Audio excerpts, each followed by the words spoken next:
I don't know how many laws, she'll share more, but she listened, and we provided some policies. And some of those policies from that listening hearing is what the city has implemented.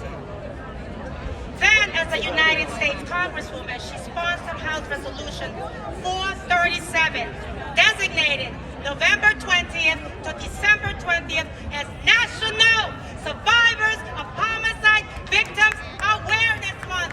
Please welcome Congresswoman Ayanna Pressley.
Because when we talk about impacted families and survivors, oftentimes the parents, the mothers are the front face, but there are siblings and cousins and aunts and uncles and grandmothers and grandfathers and school friends and church friends. This affects so many people, this public health crisis that is gun violence, and I am so happy to be here in community with y'all today and not in Washington.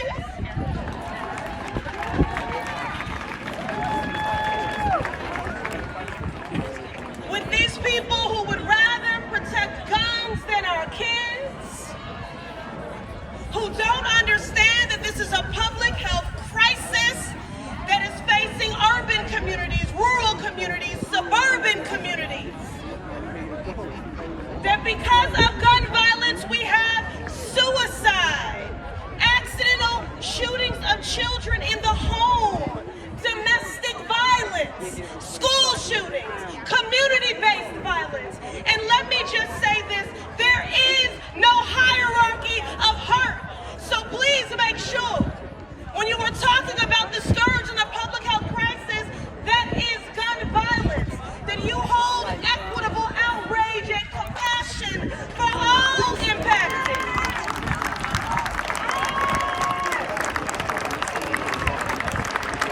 From our mosques to our synagogues, to our schools, to our communities, equitable outrage and compassion.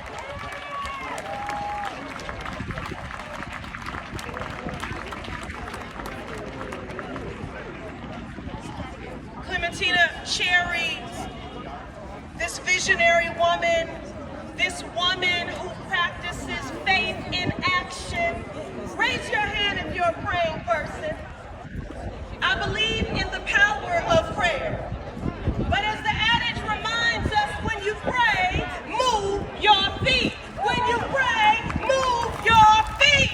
Yeah. And today we're here to move our feet in community and solidarity, centering the humanity and the dignity of survivors. The reason why I have introduced this House resolution for a federal recognition of surviving families impacted by homicide is they need to see you. They need to see your suffering, but they need to know your power. Your expertise matters,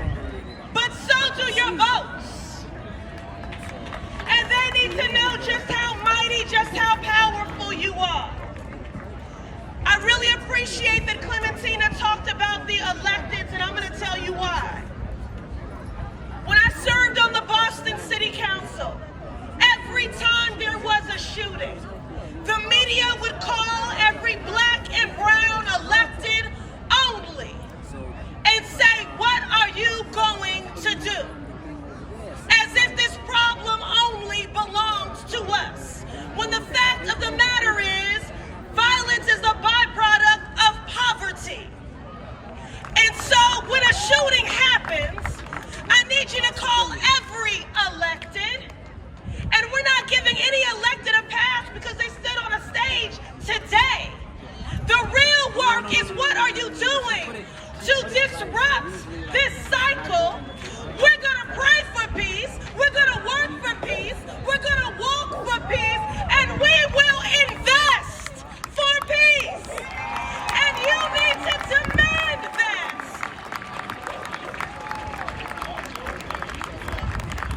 You need to demand that. Our communities deserve to be healthy because public health is public safety.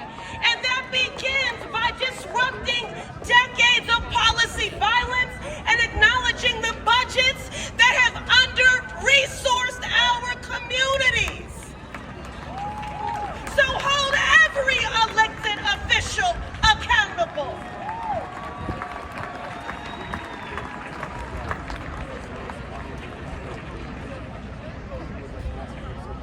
Listen to survivors. Listen to survivors. The people closest to the pain should be the closest to the power, driving and informing the policy making. We make much ado about the resilience of our survivor community, but I'm so tired of us romanticizing resilience, because that resilience comes from deep pain. But in the midst of that pain, you are powerful, you are deserving of visibility, you are deserving of action, you are deserving of investments. And finally, I want to say this about Louis D. Brown, who aspired to be the President of the United States of America, whose life was tragically cut short. But this woman and this sister, in his name, I believe, in his name, Louis, you have had